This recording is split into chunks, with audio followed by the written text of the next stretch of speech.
Number 6, what is the plural form of the hyphenated compound word father-in-law? This is actually very common. And most of you really, or probably most of our students have mistaken on the use of the inflection, the plural forms of compound words. Okay, let's have 5 seconds.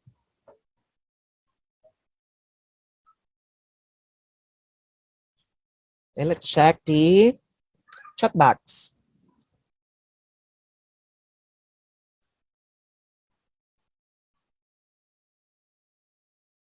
Okay, so the answer for number 6 is, okay, letter A, you will inflect or add S or ES to the first word. Okay, take note, if the compound noun consists of a verb and preposition, add S to the end. But in the case of number 6 class, it's actually, you will put S to the principal word. So the principal word is father. So you will put S in father and not in law. So it should be fathers-in-law, brothers-in-law, sisters-in-law, mothers-in-law. Put the S or ES in the principal word. When you say principal word, among these two words, which one is the most significant? It's the father, because we're talking about the person, the father of the one that you are going to marry. So it's father, which is the principal word. Okay, and for example, love-ins, this is when verb and preposition. So this is an exemption, huh? If it's a verb and preposition, you will put the S in the last word or in the preposition to the end, because the word love and then ins. That's an exemption. Next, when a compound noun is a single word, you will have to put the S at the end. So it's rainforest. Okay, number 7. Which of the following sentences that contains the word fast used as an adverb?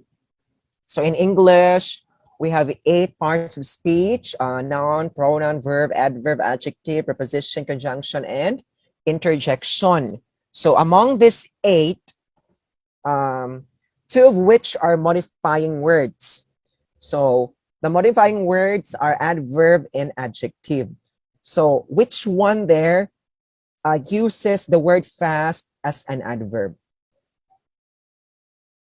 Okay, the answer is letter C. Adverb modifies verb. Take note. Adverb and adjective are 2 modifying words. So if it's an adjective, its role is to modify, to make modifications, or to describe nouns and pronouns. So they actually come before the nouns. For example, beautiful girl, fast learner. So the word fast modifies the word learner. The word beautiful modifies the word girl. So it's actually an adjective.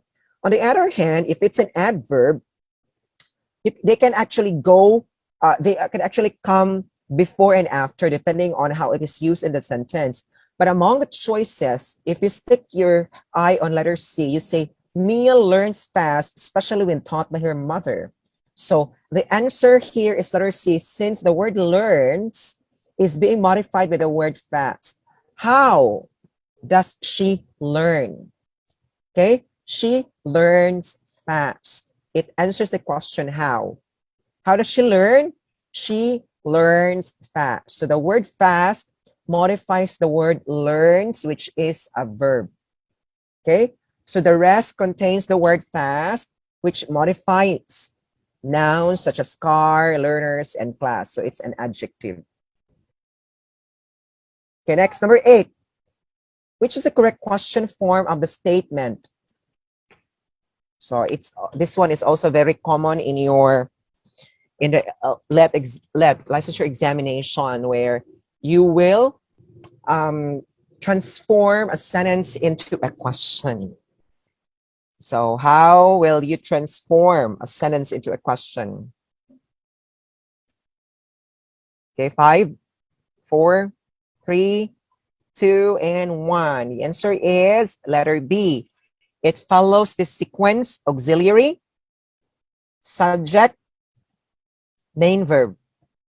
Okay, so always remember when we transform a sentence into question, the auxiliary will come first, followed by the subject, and then the main verb. If there's no main verb, it's the verb that comes first. Say for example, she is beautiful. She is beautiful. When you transform that one, the verb will come first. Then you would say, is she beautiful? Is the verb, she is the subject, and beautiful is the adjective or a complement. So is she beautiful? Okay, so it's always the verb that comes first when you transform that one into a question.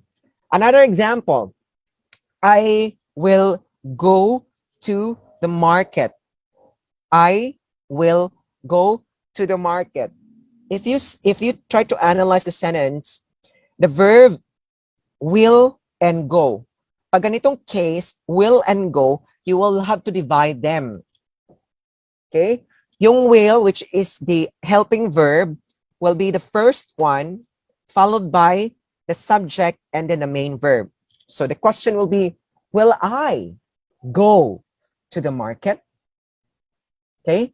So take note ha, pag dalawang verb, phrasal ang tawag dyan, phrasal verbs, you will divide them, separate them rather. The first or the helping verb should come first, followed by the subject and then the main verb.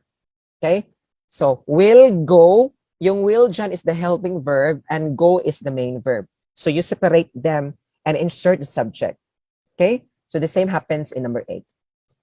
Number 9, complete this sentence. Michelle Blanc eaten breakfast when Victor Blanc. So this is a case of past perfect sentence. So in English, for the benefit of everyone, there are actually 12 tenses in English. So 3 time markers, past, present, future, multiplied by 4 categories. That's simple. We have the past, the progressive, and past progressive. So this is an example of a past perfect. So what do you think will fit in a sentence? Okay, the answer is letter D. The sentence is in past perfect form. You take note, if it's a past perfect tense, everyone, there are 2 past actions. So the first action should contain the word had, and the second action should be only simple past. So if you are going to check the sentence, it's which comes first. So it's Michelle who had eaten her breakfast first when Victor arrived. Okay? So you always add had. This is another auxiliary verb plus the past participle form of eat, which is eaten. So if it's a first action that happens, then you are going to have to add had plus past participle. And the second action should only be in a simple past. So another example is, I had broken the glass when my sister arrived. So the first action should contain had, and the second action is simply a simple past. Okay, next, number 10. 300 passes blank the cost of the dress. What verb completes this sentence? Okay, so please write your answer. 5 seconds.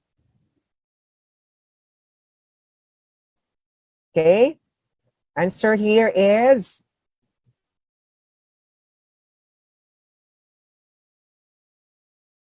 letter A. The subject is an expression of money, which should be taken as one. So it takes a singular verb. Okay? Pag wala kayong, if you cannot see a time marker that says it happened in the past, you will always pick those in the present, or the one that is actually in the present. And if it's a time, an expression of time,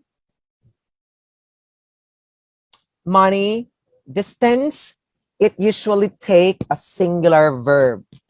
Okay, so remember that one.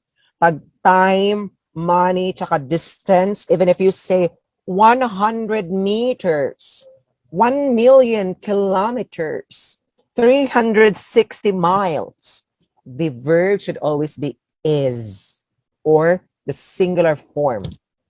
You say 500 million pesos is.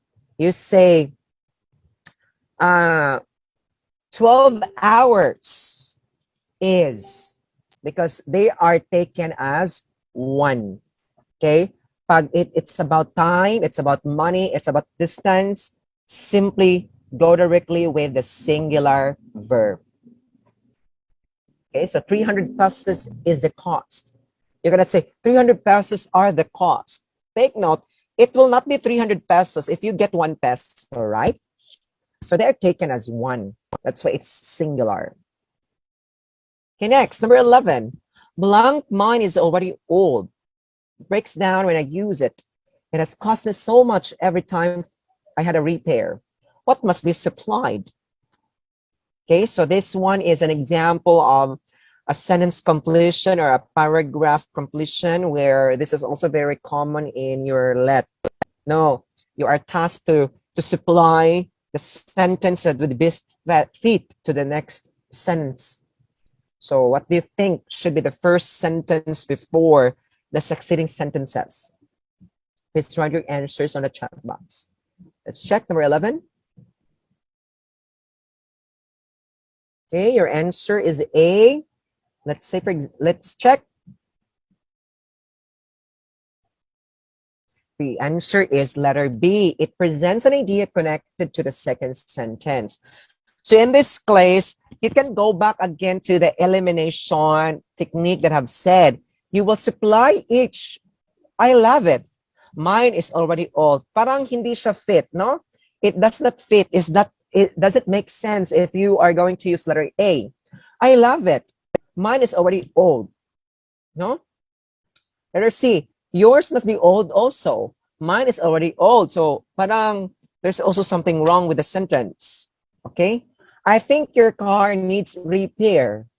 And then you say mine is already old. So it is contrasting, because the idea is about this person's car, and then you go directly with your car. Parang they are not connected, because the paragraph should have the following characteristic.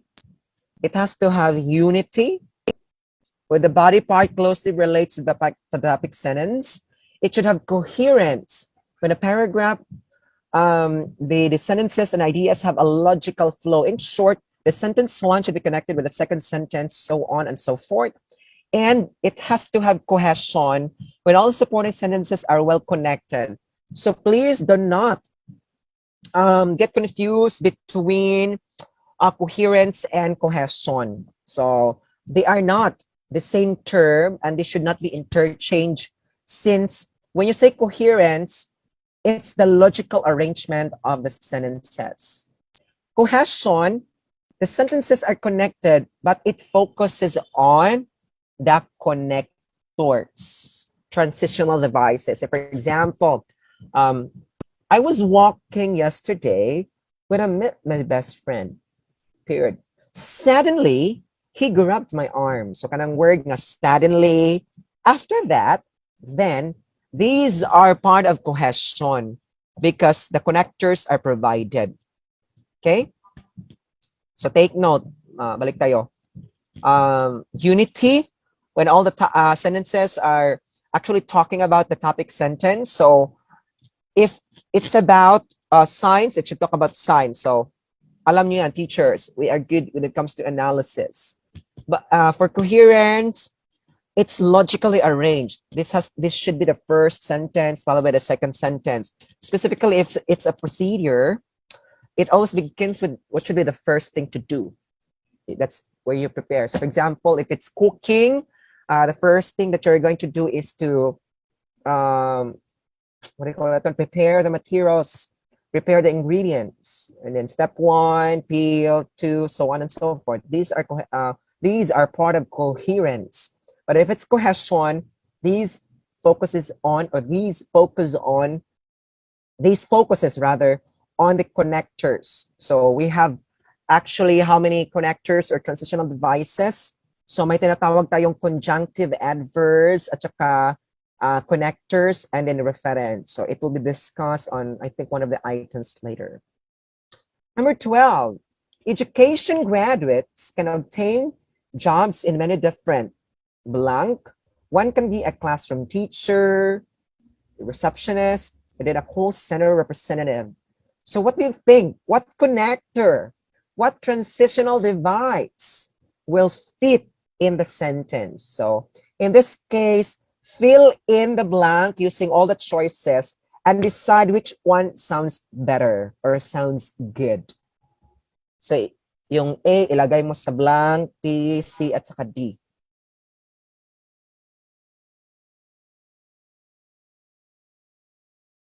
Okay. So the answer here is letter A. The second sentence cites specific examples. Okay? So, kung tingnan natin yung therefore, parang pangit pakinggan. Like, education graduates can obtain jobs in many different. Therefore, it's a conclusion. So do not make a conclusion if there is no premise. The first sentence or the first part is not a premise, where the next part is a conclusion, because therefore is for conclusion. However, it's a connector, it's a traditional device where it denotes opposition. So the idea of the first sentence and the second sentence, they are not contradicting to one another. So letter C is not the answer. In addition, though they are connected, but in addition is when you add additional details or add a support to the first sentence. But if you look at a sentence, the next succeeding sentence or the succeeding sentence, it's really very obvious that you are provided with example. So there's no other answer. For example. Okay? So conjunctive adverbs, we have also conjunctions. So the difference between conjunctive adverbs is if it's conjunctive adverbs, conjunctive adverbs connect sentences and paragraphs. So it could be of time, of addition, of contrast, of comparison, or of result. Okay? While for conjunction, they can actually use, or they can be used to connect even words or group of words. So I'll repeat. Conjunctive adverbs are for sentences and paragraph. You are going to connect them. While for conjunction, you can connect the words or even groups of words. So we have coordinating, correlative, and subordinating conjunctions. So fanboys for coordinating. What do you mean by fanboys? This is a mnemonic device. We have for, and, nor, but, or, yet, and so. So that's fanboys. For correlative, they always go in pair. You say not only, but also, both, then and, either or, neither nor. And for subordinating, so we have because, as a result, then, so on. So just don't forget the difference between the two. One is for paragraphs and sentences. Conjunction is for words and group of words. Okay, but they are both what do you call it? Transitional devices or connectors.